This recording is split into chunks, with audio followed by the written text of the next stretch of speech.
नमस्कार साथियों, आप अपना उत्तर प्रदेश देख रहे हैं। मेरा नाम अनुपम प्रसून है।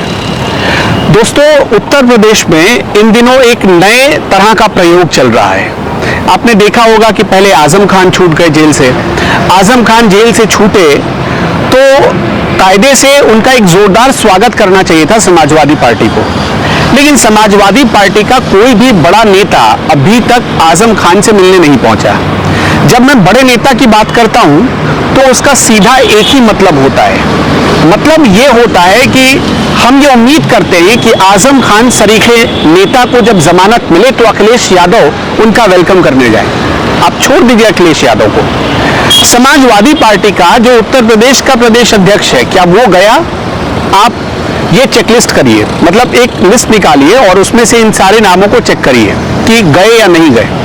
यहां तक कि जो नेता विरोधी दल हैं और माता प्रसाद पांडे, मैं उनकी बात कर रहा हूं, माता प्रसाद पांडे, क्या उन्होंने आजम खान से मुलाकात की? ये तमाम ऐसे नाम हैं जो समाजवादी पार्टी में बड़ा ओहदा रखते हैं। देखिए, किसी को अपना बताना, उसके लिए हर कोई स्वतंत्र है। समाजवादी पार्टी अभी तक यही कह रही है कि आजम खान हमारे अपने थे, अपने हैं और अपने रहेंगे। लेकिन क्या आजम खान भी ऐसा फील करते हैं? अब मैं आपको 2-3 एग्जाम्पल बताता हूं। आजम खान जब जेल से छूटे तो उनसे एक प्रेस रिपोर्टर ने सबसे पहला सवाल पूछा कि आज आपको लेने के लिए कोई बड़ा नेता नहीं आया? तो आजम खान का पता है क्या जवाब था? आजम खान ने कहा कि अगर मैं बड़ा होता तो जरूर कोई बड़ा नेता लेने आता, मैं तो एक अदना सा नेता हूं, इसलिए शायद कोई मुझे बड़ा नेता लेने नहीं आया।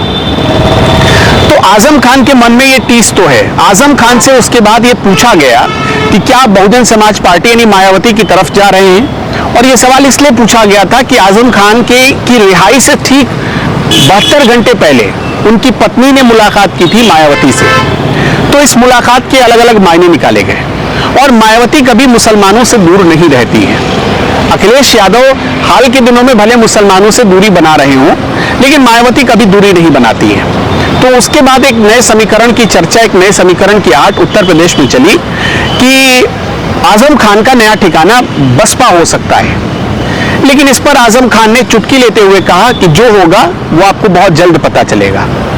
मतलब कि आजम खान के मन में एक टीस थी और उस टीस को वो डायरेक्ट जाहिर नहीं करना चाहते थे, वो छिपाना चाहते थे, और वो छिपाकर एक बात बताना चाहते थे अपने आला कमान को। मतलब कि अखिलेश यादव तक वो मैसेज पहुंचाना चाहते थे कि अखिलेश जी, अभी भी वक्त है, संभल जाओ। लेकिन रिहाई के दोस्तों 1 हफ्ते के आसपास तो हो गए, अभी तक क्या कोई नेता पहुंचा मिलने के लिए? तो इसका एक ही जवाब है, नहीं पहुंचा। समाजवादी पार्टी में सिर्फ आजम खान ही नहीं छूटे हैं, अभी इरफान सोलंकी भी छूटे हैं। इरफान सोलंकी एक ऐसे नाम है, आपने देखा होगा कि ठीक 2 साल पहले 2023 के आसपास उनकी संपत्तियों पर बुलडोजर एक्शन चल रहा था। उनके खिलाफ कई गंभीर मामले निकलकर सामने आए, जबरन जमीन पर कब्जा, उनके कुछ बिजनेस थे जिसको लेकर सवाल खड़े किए गए। कहा गया कि वो मीट का कारोबार भी करते। इस तरह के गंभीर आरोप उन पर लगे, इरफान सोलंकी पर। इरफान सोलंकी अब बाहर आ गए हैं, लेकिन क्या इरफान सोलंकी से अखिलेश यादव मिले या उनसे कोई समाजवादी पार्टी का बड़ा नेता मिलने पहुंचा? इसका भी जवाब आपके पास ना में ही होगा, क्योंकि कोई नहीं पहुंचा है। तो ये सारे बड़े लीडर्स जो समाजवादी पार्टी की अचानक छूटने लगे, और देखिए जो हमारे पास जानकारी है उसमें करीब 5 से 6 नेताओं को जमानत मिल गई है। तो उनको कोर्ट से अलग अलग लेवल पर जमानत मिल रही है, किसी को हाई कोर्ट से, किसी को सेशन कोर्ट से जमानत मिलती जा रही है, और सब नेता छूटते जा रहे हैं। अब कुछ लोग ये सवाल उठा रहे हैं कि ये क्या कोई संयोग है या प्रयोग है? और जब सबको जमानत मिल रही है उस वक्त अखिलेश यादव को खुश होना चाहिए, सबसे मुलाकात करनी चाहिए, क्योंकि अब सिर्फ 1.5 साल बचे हैं उत्तर प्रदेश के विधानसभा चुनाव में। तब अखिलेश यादव शांत क्यों बैठे हैं? अब इसका मैं एक आपको आंसर देना चाहता हूं। अब से जो पिछला सेशन हुआ था विधानसभा का, जो सत्र चला था, मानसून सत्र में जो माता प्रसाद पांडे हैं, जिनको विधान परिषद में नेता बनाया गया था, तो माता प्रसाद पांडे ने योगी आदित्यनाथ से एक डिमांड रखी थी। माता प्रसाद पांडे ने 2 नामों का खास तौर पर जिक्र किया था, जिसमें इरफान सोलंकी और आजम खान का नाम था। और जब वो ये बात कह रहे थे कि योगी जी अब इनको छोड़ दीजिए, बख्श दीजिए, इनको जितनी सजा मिलनी थी ये भुगत चुके हैं, इनको उतनी सजा मिल चुकी है, तो अब इन पर रहम खाइए। ये माता प्रसाद पांडे का बयान है और हम ये कोशिश करते हैं कि वो बयान भी आपको सुना दें। बहुत धीरे धीरे मारे जाते हैं, उसको बताया नहीं जा सकता।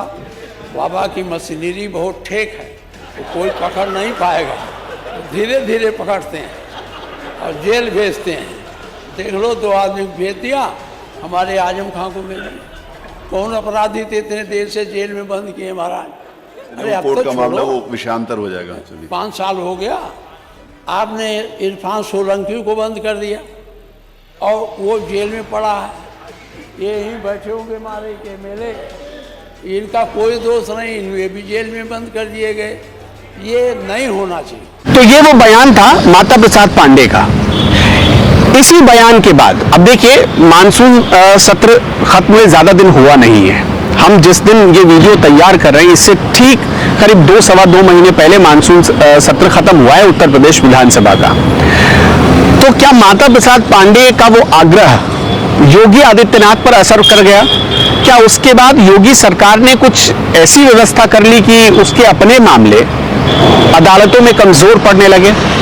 अब कुछ लोग इस पर सवाल उठाते हैं, इसलिए सवाल उठाते हैं कि आजम खान जैसे ही छूटे, उन पर करीब 23 नए मुकदमे लाद दिए गए। उसमें कुछ मुकदमे तो शत्रु संपत्ति से भी जुड़े लाद दिए गए, जो गंभीर मुकदमे होते हैं। मतलब कि अब जो उनकी बची कुची प्रॉपर्टी है, उसका एक बड़ा हिस्सा वो भी चला जाएगा, ये भी उन पर खतरा है। और खतरा सिर्फ इतना ही नहीं है, कभी भी गिरफ्तारी हो सकती है। लेकिन आराम से आजम खान बैठे हुए हैं, इंटरव्यू दे रहे हैं, इंटरव्यू में रोते हैं, अपनी पीड़ा बताते हैं और ये सब कुछ चल रहा है। लेकिन आप देखेंगे सरकार के लेवल पर बहुत खामोशी इसलिए छाई हुई है, या मैं ये इसलिए कह रहा हूं कि ना तो सोलंकी के खिलाफ ना ही आजम खान के खिलाफ कोई तगड़ा एक्शन या कोई तगड़ी बयानबाजी बीजेपी कर रही है और सरकार का कोई मंत्री कर रहा है, नहीं कर रहा है। तो इससे एक बात समझ में आती है कि थोड़ा सॉफ्ट कॉर्नर बढ़ रहा है इन नेताओं के प्रति, और शायद यही एक सबसे बड़ी वजह हो सकती है कि अखिलेश यादव ने दूरी बना ली। उन्होंने दूरी बनाते हुए अपने नेताओं को शायद मना कर दिया है कि आप मुलाकात ना करें, खुद को सीमित कर लिया है, जब्त कर लिया है कि मुझे इन नेताओं से अब नहीं मिलना है। दूसरी बात यह कि देखिए, आजम खान का रुतबा, जो उनका रुआब था, वो मुलायम सिंह यादव के जीवित रहते हुए अलग लेवल का था, और अखिलेश यादव के तेवर, जो उनका गुस्सा है वो, और आजम खान की बोली या उनकी जो चिकोटी काटने वाली बात होती है, वो अखिलेश यादव बहुत पहले से ही पसंद नहीं करते। ये अलग बात है कि आजम खान बार बार ये कहते हैं कि अखिलेश की शादी मैंने करवाई, वो बार बार ये कहते हैं कि परिवार में मैंने सब कुछ ठीक करवाया। जब पिता, चाचा और बेटे के बीच झगड़ा चल रहा था, पार्टी पर कब्जे पर झगड़ा चल रहा था, ये भी नहीं भूलना चाहिए कि आजम खान ने जब पार्टी पर अखिलेश यादव का कब्जा करना चाह रहे थे अखिलेश यादव, उस वक्त उन्होंने अखिलेश यादव का ज्यादा साथ दिया, शिवपाल यादव का साथ देने के बजाय। तो आजम खान के मन में टीस इस बात को लेकर भी है कि देखिए, शिवपाल यादव भी नहीं आए मिलने के लिए, और अखिलेश जिनके लिए मैंने इतना कुछ किया वो भी नहीं आए मिलने के लिए। मतलब चाचा और भतीजा अब एक हो गए, जिनके बीच दुश्मनी थी, उस दुश्मनी को मैं दोस्ती में बदलने में लगा रहा, वो दोनों हमसे मिलने नहीं आए। तो आजम खान इस वजह से भी नाराज हैं। और एक बात तो क्लियर हो गई है कि बीजेपी फिलहाल समाजवादी पार्टी के नेताओं पर हाथ नहीं डालने जा रही है, और इतना भी तय है कि शायद बीजेपी की यही पॉलिसी समाजवादी पार्टी को एक डालिमा में डाल रही है। एक ऐसा कह लीजिए कि कंफ्यूजन वाली स्थिति में समाजवादी पार्टी है कि हम इन नेताओं को एक्सेप्ट करें या इनको इग्नोर करना ही, इनको छोड़ना ही सही रहेगा। साथियों, अब हम जाते जाते ये सारा निष्कर्ष आपके ऊपर छोड़ देते हैं कि आपके हिसाब से आजम खान को इतना दूर क्यों कर दिया अखिलेश यादव ने? अखिलेश यादव के लिए आजम खान ने इतना कुछ किया, अखिलेश यादव की सरकार को बचाने के लिए अपनी पूरी इमेज दांव पर लगा दी। याद है ना आपको, जो ब्रिटिश महारानी की बग्गी चलती थी सैफई में, सैफई महोत्सव के दौरान, वो मंगवाता कौन था? आजम खान। सैफई महोत्सव कौन करवाता था? आजम खान। मुलायम सिंह यादव के लिए पलक पावड़े बिछाकर आजम खान खड़े रहते थे, लेकिन बदले में मुलायम सिंह यादव की ना रहने के बाद उनको क्या सिला मिला? आजम खान को बस यही टीस है। समस्या आजम खान के पास ये है कि बीजेपी उनको ले नहीं सकती है, बीजेपी आजम खान को कभी लेगी भी नहीं, और आजम खान के लिए मुश्किल यह है कि जिस व्यक्ति की वजह से सब कुछ बिगड़ गया, उस व्यक्ति के पास वो जाएंगे कैसे। तो अब एक ही रास्ता है, मायावती, जो नेपथ्य में एक तरीके से चली गई थी, और उनके ऊपर एक ठप्पा भी है मायावती के ऊपर कि पिछले करीब 7-8 सालों से वो बीजेपी की एक टीम बनकर काम कर रही है। मतलब उनका एकमात्र उद्देश्य ये, खास तौर पर 2019 के लोकसभा चुनाव के बाद, 2019 के लोकसभा चुनाव में बसपा और समाजवादी पार्टी का एक तगड़ा गठबंधन था। लोकसभा चुनाव में आपने देखा होगा, मंच पर खुद डिंपल यादव पांव छूती थी मायावती के, बहू बताती थी मायावती डिंपल यादव को अपने परिवार की। इतना सब कुछ होने के बाद भी, इतना सब कुछ करने के बाद भी मायावती ने अपना संबंध तोड़ लिया। मायावती ने जब लोकसभा चुनाव के नतीजे आए, 10 सीटें बहुजन समाज पार्टी को मिली थी, उसके बाद मायावती ने कहा कि हम समाजवादी पार्टी के कार्यकर्ताओं की वजह से चुनाव हार गए। फिर संबंध 2019 में ही अलग हो गए, और 2019 के बाद से इतने अलग हो गए दोनों कि उन दोनों ने एक दूसरे को देखना पसंद तक नहीं करते। और अब स्थिति ये हो गई है कि अखिलेश यादव को हराना, बीजेपी को हराना नहीं, अखिलेश यादव को हराना मायावती की लिस्ट में टॉप पर होता है। और एक चीज और मैं जाते जाते यही कहना चाहूंगा कि एक जो नया गठबंधन जो बनाने की कोशिश हो रही है, जो मायावती और आजम खान की, इसके पीछे एक और वजह है। जब गेस्ट हाउस कांड हुआ था, तब आजम खान ने मायावती का एक बड़ा समर्थन किया था, मायावती को बचाने में, मायावती को एक संरक्षण देने में।